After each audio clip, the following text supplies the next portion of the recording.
Die zu veräußernde Dreizimmerwohnung befindet sich in Frankfurt am Main.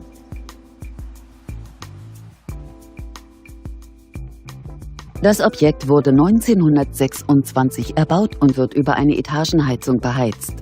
Die Wohnung verfügt über eine Einbauküche.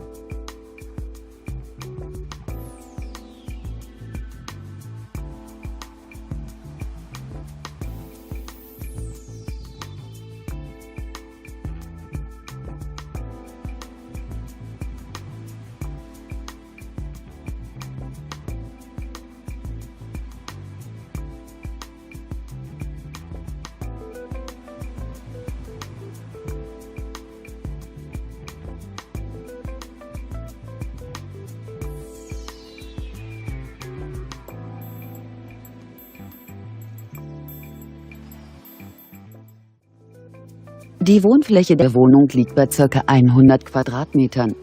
Der Kaufpreis der Immobilie beläuft sich auf 230.000 €. KP International steht Ihnen bei Fragen zur Verfügung.